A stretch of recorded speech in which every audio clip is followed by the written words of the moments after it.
mga candy para sa mga bata dito sa aming lugar dahil mag-trick or treat daw sila dito sa aming bahay. Kaya ito, namili ako ng mga candy para bukas kasi naka-schedule yan sila at may permit yan sila sa asosasyon yung mga trick or treat. So at least makabalot ako ng 50 pirasong balot guys. So lollipop yan. Tapos ito puchi. Pag-akit sa puchi. Uy. Tapos yema. So ano to? Heho. Heho. Bot, may mga pagkaon na i-rate. Tapos bumili din ako na Cloud9. So ang Cloud9 ay ano kasi ito, ilang piraso? 36. So, bumili ako ng mga 3 balot. Tapos, ito, wafer, choco. Tapos, ito, nag-sale siya, 50 pesos na lang isa. So, bumili din ako dahil 20 pieces ang laman nito. So, bumili ako ng 3 para 60 pieces. Ito, Yaki! Alam mo yung burrito to ng mga bata, candy na nakakayak. Tapos ito din, lollipop na maliliit. Maliliit talaga ang lollipop dito. Tapos ito, Choco Mocho. Yan, 4 na balo. Ay, 3 lang din pala. Tapos bumili ako ng plastic para paglalagyan nito, para ibalot-balot na. Okay, see you mamaya!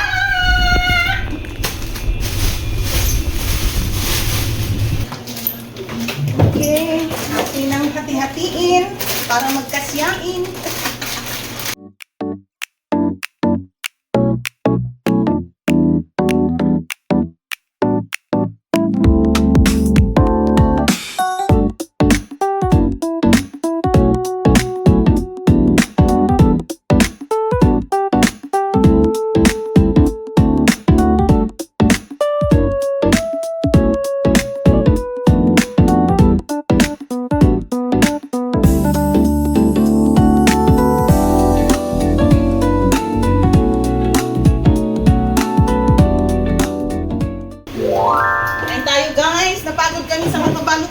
Hindi pa nga tapos. Kain muna.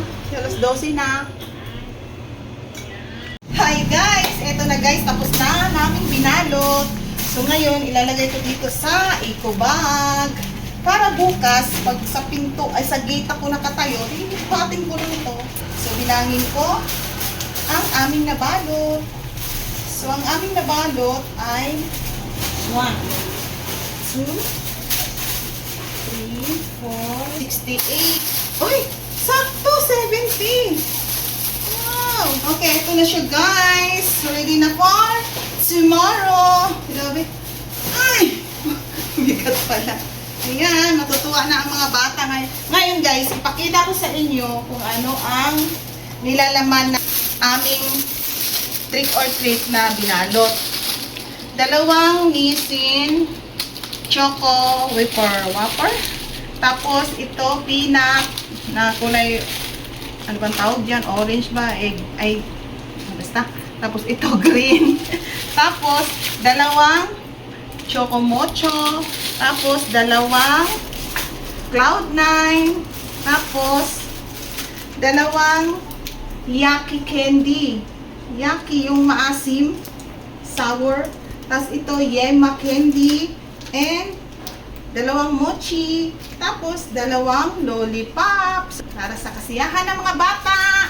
Okay, sana mag-enjoy bukas ang mga bata sa trick or treat. Okay, see you tomorrow.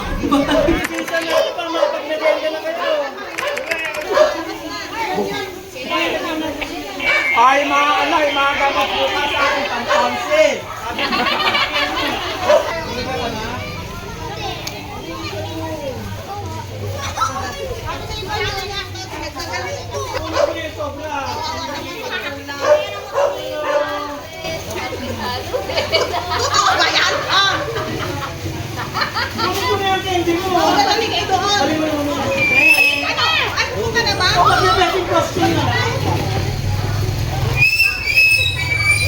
Hindi na ubos?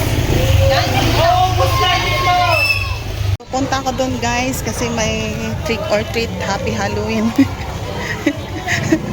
Ayun oh. Yan sila. Mamimili kami ng best in costume. Hello guys. Ayan guys, yung mga bata. Ang saya-saya sa trick or treat. Mabuti at tumigil ang ulan. So nakapag-ikot ang mga kids. Busy ang mga bata guys. Okay guys, mamimili kami ng best in costume. Ayan si Vice Jello. Busy kakapamigay ng mga pagkain. Pandesal. Ha? Pandesal. Kaya man yan. Ayan, ang daming pagkain dito guys. Kagera. Okay lang. May fishball, may pa-soft drinks, may pa-pandesal. Kung ano-ano pa, may pa-ice cream.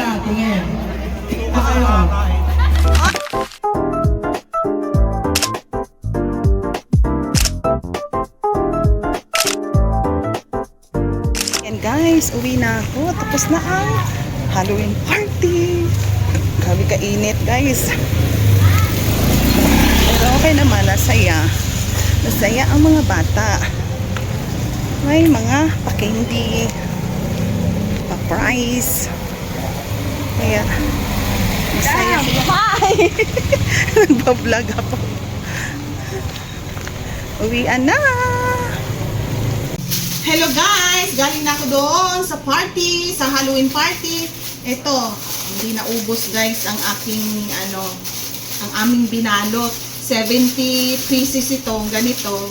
So, may natirang 6. Tapos, antay kami guys kung mayroon bang mag-trick or treat dito ng mga ibang bata. So, wala pa naman. Baka bukas. Kaya ito, hinanda din namin. At ito, ayan. Para bukas kung mayroong mag-trick or treat. Ayan, ang ipamigay namin. Tapos, doon, nakakuha ako ng sugar candy. Candy sugar. Sugar candy. Ayan, binigyan ako doon. Kasi marami to. Doon, binili ng homeowners para sa mga bata. Daming pagkain doon guys. Mga pandesal, fishball, mga ice cream, kung ano-ano ba. Kung ano-ano pa, basta pagkain ng mga bata. Kaya masaya ang mga bata. Tapos may mga pa-prize. Kaya ayun, Happy Halloween sa ating lahat! Ingat kayo guys. Ngayong gabi, may dadalaw sa inyo. Okay, bye.